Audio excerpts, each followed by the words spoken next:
Hello, welcome to Laexcellence. ఇవాల్టి వీడియోలో మనం ఈనాడు, సాక్షి మరియు నమస్తే తెలంగాణ పేపర్స్లోని ఇంపార్టెంట్ కరెంట్ అఫైర్స్ గురించి డిస్కస్ చేసుకుందాం.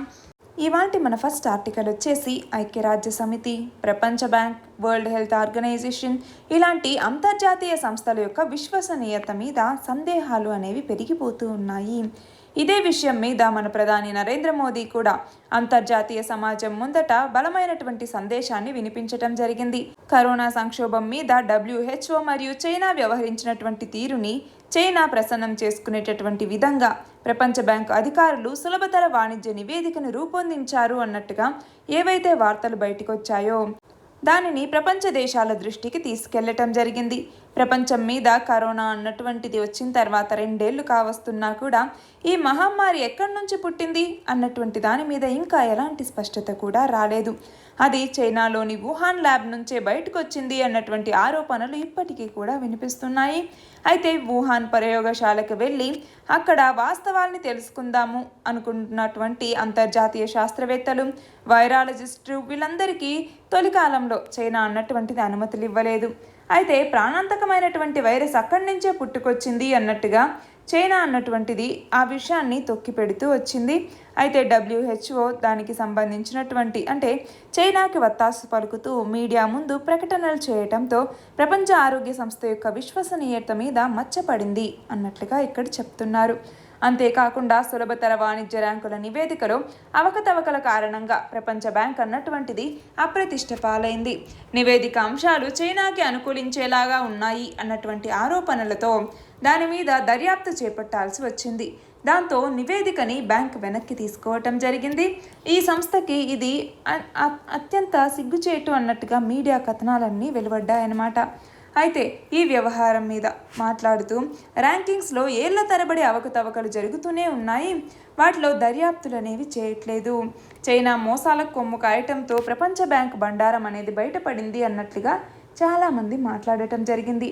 అయితే ఏదేమైనా కూడా ఈ WHO కావచ్చు, ప్రపంచ బ్యాంక్, ఐక్యరాజ్య సమితి ఇవన్నీ కూడా వాటి యొక్క నిర్ణయాలతో ఆ సంస్థల మీద విశ్వసనీయతను కోల్పోతున్నాయి అన్నట్లుగా ఈ ఆర్టికల్. ఇక్కడ క్వశ్చన్ చూడండి, సులభతర వాణిజ్య ర్యాంకుల నివేదికను ఎవరు ఇస్తారు? ప్రపంచ బ్యాంకు. మన నెక్స్ట్ ఆర్టికల్ వచ్చేసి కరోనా మహమ్మారి వల్ల మన భారతదేశం అలాగే చైనాలో ప్రాచీన ఆయుర్వేద మరియు మూలికా వైద్యం వైపుగా ఇప్పుడు ప్రపంచం దృష్టి అనేది మళ్ళింది. ఆయుర్వేదం అనగానే మనకి సాంప్రదాయ వైద్య విధానం అన్నటువంటి భావన మనందరిలో ఉంటుంది. అయితే వాణిజ్య కోణంలో చూస్తే అది ప్రపంచవ్యాప్తంగా భారీ వ్యాపార రంగం. 1930లలో మొదలైనటువంటి ఆధునిక పాశ్చాత్య వైద్య విధానం చాలా వేగంగా పెరిగింది. కోట్ల మందిని వేధించేటటువంటి కొన్ని వ్యాధులకి ఇప్పటికీ అందులో సరైనటువంటి మందులు లేవు. దాంతో 2 దశాబ్దాలుగా శాస్త్రవేత్తల దృష్టి అన్నటువంటిది ప్రకృతి ఔషధాల వైపుగా పడింది. అత్యంత పురాతనమైనటువంటి భారత ఆయుర్వేదం అలాగే చైనీస్ ఔషధాల మీద విస్తృతంగా పరిశోధనలు కూడా మొదలయ్యాయి. అందులో ఆశాజనక ఫలితాలు అనేవి కనబడటంతో ప్రపంచవ్యాప్తంగా ఆ ఔషధాల వినియోగం అనేది ఒక్కసారిగా పెరిగింది. ఈ మార్పుని మనకంటే ముందుగా గుర్తించినటువంటి చైనా తన యొక్క మూలికల్ని ప్రపంచ మార్కెట్లో అందుబాటులో ఉంచింది. అయితే మన ఆయుర్వేదం చాలా వెనుకబడినా కూడా వివిధ దేశాల్లో భారీగానే అమ్మకాలు అనేవి కొనసాగుతూ ఉన్నాయి. అయితే పాశ్చాత్య దేశాల చట్టాలకి అనుగుణంగా ఆమోదం పొందటం ఆయుర్వేదంలో ప్రధానమైనటువంటి సమస్య. వీటిని పరిష్కరించేందుకు ప్రపంచ స్థాయి ప్రణాళికతో కూడినటువంటి ఒక పరిశోధనశాలలు అన్నటువంటివి మన భారతదేశంలో లేవు. కంపెనీల సొంత ఖర్చులతో ఆయా దేశాల ప్రయోగశాలల్లో పరిశోధనలు జరిపించి అంగీకారాన్ని పొందుతున్నాయి.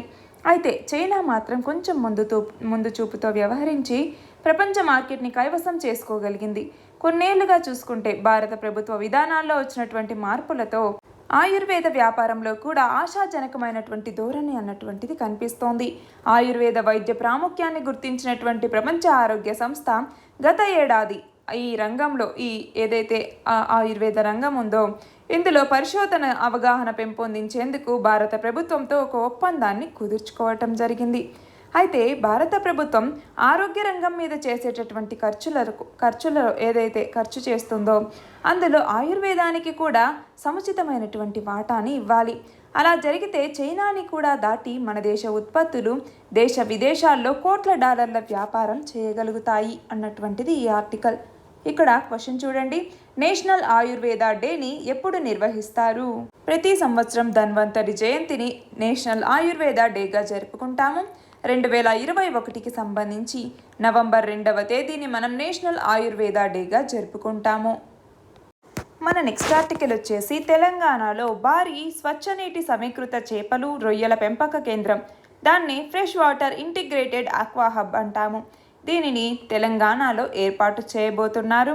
రాజన్న సిరిసిల్ల జిల్లాలోని మధ్యమానేరు ప్రాజెక్టు వద్ద దేశంలోనే అతిపెద్దదైనటువంటి హబ్ని 500 ఎకరాల్లో భారీ పెట్టుబడులతో 13,000 మందికి ప్రత్యక్ష మరియు పరోక్ష ఉపాధిని కల్పించేలాగా ప్రభుత్వం ప్రణాళికని సిద్ధం చేయటం జరిగింది. ఇందులో ఏడాది పొడవునా కూడా చేపలు మరియు రొయ్యల ఉత్పత్తి అనేది జరుగుతుంది.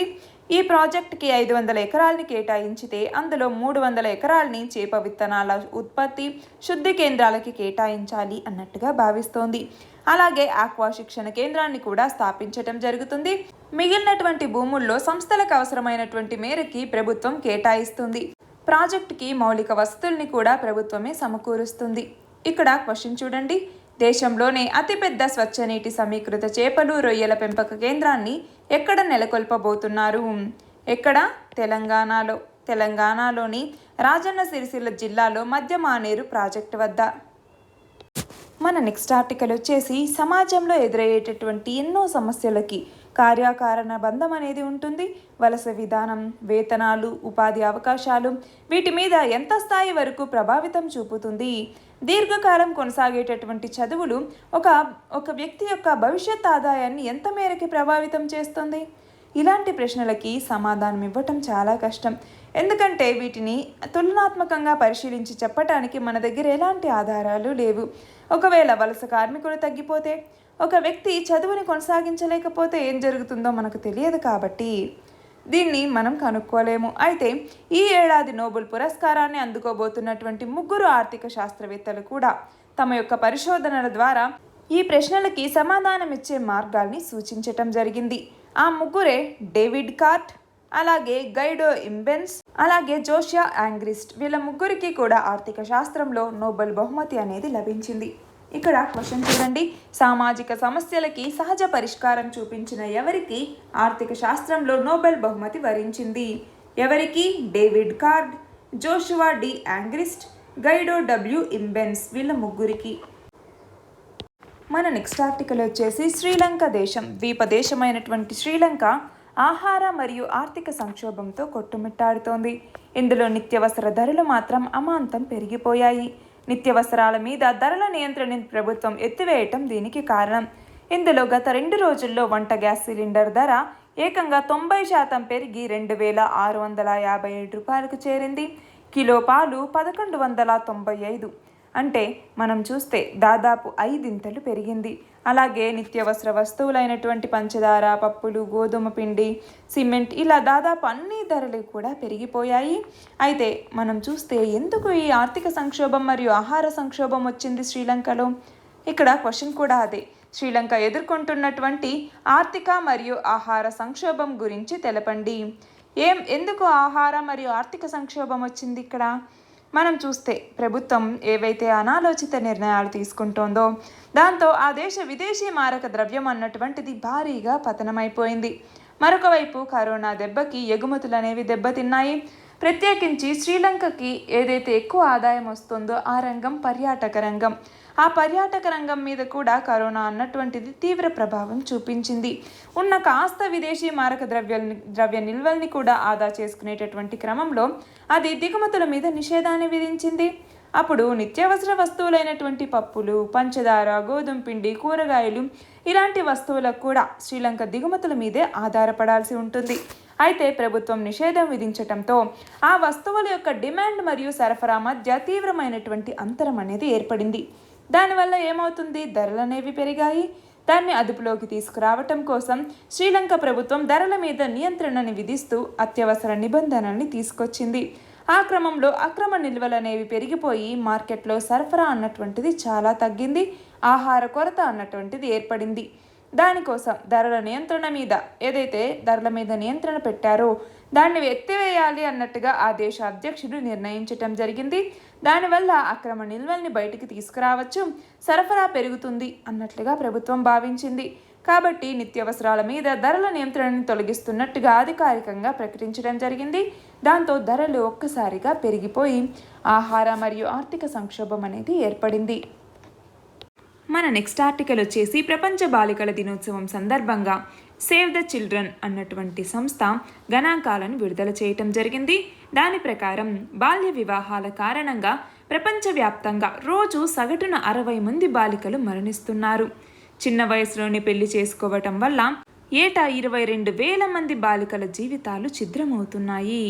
చిన్న వయసులోనే గర్భం దాల్చటం, కాన్పులు కావటం వల్ల ఎక్కువ మరణాలు అనేవి సంభవిస్తున్నాయి అన్నట్లుగా ఈ నివేదిక చెప్పటం జరిగింది. అయితే బాల్య వివాహ సంబంధ కారణాల వల్ల దక్షిణాసియాలోనే ప్రతి సంవత్సరం 2,000 మంది బాలికలు చనిపోతున్నారు. పశ్చిమ మరియు మధ్య ఆఫ్రికాలో అయితే అత్యధికంగా 9,600 మంది బాల్య వివాహాలకి బలవుతూ ఉన్నారు. ప్రపంచంలోని బాధితుల్లో సగం మంది ఈ ప్రాంతాలకు చెందిన వాళ్లే ఉన్నారు. అయితే గత 25 ఏళ్లలో ప్రపంచవ్యాప్తంగా 8 కోట్ల బాల్య వివాహాల్ని నిషేధించగలిగారు. కరోనా తర్వాత పరిస్థితులు అన్నటువంటివి మళ్ళీ ఆందోళనకరంగా మారిపోయాయి. 2030 నాటికి 1 కోటి మంది బాలికలకి బాల్య వివాహాలు జరుగుతాయి అన్నట్లుగా అంచనా అన్నమాట. ఇక్కడ క్వశ్చన్ చూడండి, ప్రపంచ బాలికల దినోత్సవాన్ని ఎప్పుడు నిర్వహిస్తారు? అక్టోబర్ 11వ తేదీన. మన నెక్స్ట్ ఆర్టికల్ వచ్చేసి గంజాయి సాగు గురించి. విశాఖ మన్యంలో గంజాయి సాగు అన్నటువంటిది అత్యంత రహస్యంగా ఇక్కడ పండిస్తూ ఉన్నారు. ఆంధ్ర ఒడిశా సరిహద్దులో ఏకంగా 15,000 ఎకరాలకు పైగా విస్తీర్ణంలో గంజాయి సాగు చేస్తున్నారు. మన దేశంలో ఎక్కడ గంజాయి దొరికినా కూడా దాని మూలాలు ఆంధ్రప్రదేశ్లో ఉంటూ ఉన్నాయి. ఏటా ఇక్కడ పండిస్తున్నటువంటి దాదాపు 8,000 కోట్ల విలువైనటువంటి గంజాయి దేశ విదేశాలకి అక్రమంగా వెళ్తోంది. అయితే జాతీయ మరియు అంతర్జాతీయ మార్కెట్లోకి చేరేసరికి దాని యొక్క విలువ 25,000 కోట్ల పైమాటే అన్నమాట. ఇది ఏపీ నుంచి తెలంగాణ మీదుగా మహారాష్ట్రకి, అక్కడి నుంచి ఈశాన్య రాష్ట్రాలకి, అలాగే ఉత్తరప్రదేశ్, మధ్యప్రదేశ్, రాజస్థాన్, హర్యానా, సిక్కిం, నాగాలాండ్, తమిళనాడు, మహారాష్ట్ర, చెన్నై, ఒడిశా, తెలంగాణ వీటన్నింటికి, చెన్నై మీదుగా సముద్ర మార్గంలో శ్రీలంక మరియు ఇతర దేశాలకి కూడా గంజాయి రవాణా అనేది జరుగుతోంది. ఇక్కడ క్వశ్చన్ చూడండి, గోల్డెన్ క్రెసెంట్, గోల్డెన్ ట్రయాంగిల్ అని వేటిని పిలుస్తారు? గోల్డెన్ క్రెసెంట్ అని ఏ దేశాలని పిలుస్తారు? ఇక్కడ చూడండి, ఇరాన్, ఆఫ్ఘనిస్తాన్, పాకిస్తాన్ ఈ మూడింటిని కలిపి గోల్డెన్ క్రెసెంట్ అన్నట్టుగా పిలుస్తారు. అదే గోల్డెన్ ట్రయాంగిల్లోకి వచ్చేసరికి మొత్తం 4 దేశాలు. ఒకటి బర్మా లేదా మయన్మార్, రెండవది థాయిలాండ్, మూడవది లావోస్, నాలుగవది వియత్నాం. ఈ 4ంటిని కలిపి గోల్డెన్ ట్రయాంగిల్ అన్నటువంటి పేరుతో పిలుస్తారు. మన నెక్స్ట్ ఆర్టికల్ వచ్చేసి తెలంగాణ హైకోర్టు నూతన ప్రధాన న్యాయమూర్తిగా జస్టిస్ సతీష్ చంద్ర శర్మ ఈయన బాధ్యతలు స్వీకరించారు. తెలంగాణ రాష్ట్ర గవర్నర్ తమిళసై సౌందరరాజన్ ఆమె ఈయనతో ప్రమాణ స్వీకారం చేయించారు. తెలంగాణ హైకోర్టుకి ఇప్పటి వరకు 3 ప్రధాన న్యాయమూర్తులుగా పనిచేశారు. జస్టిస్ సతీష్ చంద్ర శర్మ 4వ వ్యక్తి. మొదటి సీజేగా టిబి రాధాకృష్ణన్ పనిచేశారు. ఆ తర్వాత జస్టిస్ ఆర్ఎస్ చౌహాన్, అనంతరం జస్టిస్ హిమా కోహ్లీ విధుల్ని నిర్వహించటం జరిగింది. తర్వాత 4వ సీజేగా జస్టిస్ సతీష్ చంద్ర శర్మ ప్రమాణ స్వీకారం చేశారు. ఇక్కడ క్వశ్చన్ చూడండి, తెలంగాణ సీజేగా ఎవరు బాధ్యతలు స్వీకరించారు? జస్టిస్ సతీష్ చంద్ర శర్మ. మన నెక్స్ట్ ఆర్టికల్ వచ్చేసి గోదావరి బోర్డు పరిధిలోకి మొదటి దశలో భాగంగా పెద్దవాగు ప్రాజెక్ట్ ఒక్కటే వెళ్ళబోతోంది. దీనికి సంబంధించినటువంటి ప్రతిపాదనకి 2 తెలుగు రాష్ట్రాలు కూడా అంగీకరించటం జరిగింది. ఇక నిర్వహణ బాధ్యతల అమలు మాత్రమే మిగిలి ఉంది. అయితే రీసెంట్గా ఏదైతే గోదావరి నది యాజమాన్య బోర్డు సమావేశం జరిగిందో ఇందులో 2 రాష్ట్రాల ప్రాజెక్టుల అప్పగింత మీద కూడా చర్చించటం జరిగింది. ఇందులో భాగంగా అంటే ఈ ఏదైతే రెండు రాష్ట్రాలు ఒప్పుకున్నాయో 14వ తేదీ నుంచి ఈ గెజెట్ అన్నటువంటిది అమల్లోకి రాబోతోంది. ఇందులో భాగంగా ప్రయోగాత్మకంగా దీన్ని చేపట్టబోతున్నటువంటి దాంట్లో భాగంగా మొదటిగా పెద్దవాగు ప్రాజెక్ట్ని బోర్డు స్వీకరించబోతోంది. ఇక్కడ ఎదురయ్యేటటువంటి అనుభవాల్ని ఇతర ప్రాజెక్టుల్లో మేము అన్వయం చేస్తాము అన్నట్లుగా గోదావరి బోర్డు చెప్పటం జరిగింది. క్వశ్చన్ చూడండి, గోదావరి బోర్డు పరిధిలోని మొదటి దశలో ఏ ప్రాజెక్టు వెళ్ళబోతోంది? ఏ ప్రాజెక్ట్ వెళ్ళబోతోంది? పెద్దవాగు ప్రాజెక్ట్. మన నెక్స్ట్ ఆర్టికల్ వచ్చేసి ప్రైవేట్ రంగంలో ఆవిష్కరణలకి మరింత స్కోప్ ఇవ్వటం కోసం సంస్కరణలు తీసుకొచ్చాము అన్నట్టుగా ప్రధాని చెప్పటం జరిగింది. అంతరిక్ష రంగానికి సంబంధించి ఇండియన్ స్పేస్ అసోసియేషన్ అన్నటువంటి దాన్ని ప్రారంభించటం జరిగింది. అందులో మాట్లాడుతూ మరే దేశానికి తీసిపోనటువంటి శక్తి సామర్థ్యాలు భారతదేశానికి ఉన్నాయి అన్నట్లుగా చెప్పటం జరిగింది. దేశ భాగస్వాముల యొక్క ప్రయోజనాలకు పెద్దపీట వేస్తూ వివిధ రంగాల్లో ప్రైవేట్ వీటికి అవకాశం కల్పించాము. ఈ క్రమంలో ఎదురయ్యేటటువంటి అడ్డంకుల్ని పరిష్కరించటం కూడా ప్రభుత్వ బాధ్యత. దానిని అత్యంత చిత్తశుద్ధితో నెరవేర్చటం వల్లే అంతరిక్ష మరియు సాంకేతిక రంగాల్లో సంస్కరణలు సాధ్యమవుతున్నాయి అన్నట్లుగా చెప్పటం జరిగింది. ఇక్కడ క్వశ్చన్ చూడండి. నార్మల్గా అయితే అంతరిక్ష ఉపగ్రహ సాంకేతికతల్లో అత్యంత నైపుణ్యాల్ని మరియు సామర్థ్యాల్ని అందిపుచ్చుకోవాలి అన్నటువంటి లక్ష్యంతోని ఇండియన్ స్పేస్ అసోసియేషన్ అన్నటువంటి దాన్ని ఏర్పాటు చేయటం జరిగింది. ఇక్కడ క్వశ్చన్ చూడండి. అంతరిక్ష రంగంలో ఎన్ని మూల స్తంభాల ఆధారంగా సంస్కరణలను చేపట్టామని ప్రధాని చెప్పటం జరిగింది. 4 మూల స్తంభాల ఆధారంగా అంతరిక్ష రంగంలో సంస్కరణలు చేపట్టామని చెప్పటం జరిగింది. అందులో ఒకటి వచ్చేసి ప్రైవేట్ రంగంలో సంస్కరణలకి స్వేచ్ఛనివ్వటం. రెండవది అవకాశాలు కల్పించేటటువంటి పాత్రలో ప్రభుత్వాన్ని ఉంచటం. మూడవది భవిష్యత్ నిమిత్తం యువతని సిద్ధం చేయటం. నాలుగవది సామాన్యుల అభివృద్ధికి అంతరిక్ష రంగాన్ని ఒక వనరుగా తీర్చిదిద్దటం. ఇలాంటి 4 మూల స్తంభాల ఆధారంగానే అంతరిక్ష రంగంలో సంస్కరణలను చేపట్టాము అన్నట్లుగా చెప్పటం జరిగింది. ఇవాల్టి మన లాస్ట్ ఆర్టికల్ వచ్చేసి గ్రీకు చక్రవర్తి అయినటువంటి బైజాంటైన్ కాలం నాటి మద్యం తయారీ కేంద్రం ఒకటి ఇజ్రాయెల్లో జరిపిన త్రవ్వకాల్లో బయటపడింది. టెల్ అవీవ్కి దక్షిణం వైపు ఉన్నటువంటి యావ్నే అనేటటువంటి పట్టణం సమీపంలో దీనిని గుర్తించారు. మొత్తం 2 ఏళ్లుగా జరిపినటువంటి తవ్వకాలు ఇటీవల ఒక కొలిక్కి వచ్చాయి. సుమారు 1500 సంవత్సరాల క్రితం ఇక్కడ భారీ స్థాయిలో మద్యం తయారీ జరిగినట్టుగా పరిశోధకులు గుర్తించారు. ఇక్కడ క్వశ్చన్ చూడండి. ఇటీవల 1500 సంవత్సరాల నాటి మద్యం తయారీ కేంద్రాన్ని ఎక్కడ నెలకొల్పారు? ఎక్కడ? ఇజ్రాయెల్లో. నిన్నటి క్వశ్చన్ వచ్చేసి మన దేశంలోని పోర్టుల గురించి సమగ్ర సమాచారాన్ని అందించటం కోసం కేంద్ర ప్రభుత్వం ప్రారంభించిన యాప్ పేరేమిటి? ఏ యాప్ని ప్రారంభించింది? మై పోర్ట్ అన్నటువంటి యాప్ని కేంద్ర ప్రభుత్వం ప్రారంభించింది. ఇవాటి క్వశ్చన్ వచ్చేసి Lal Bahadur Shastri national award for excellence ఈ సంవత్సరం ఎవరికి దక్కింది? దీని ఆన్సర్ కమెంట్ సెక్షన్లో ఇవ్వండి. కరెక్ట్ ఆన్సర్ రేపటి వీడియోలో చూద్దాం. All the very best and thank you very much.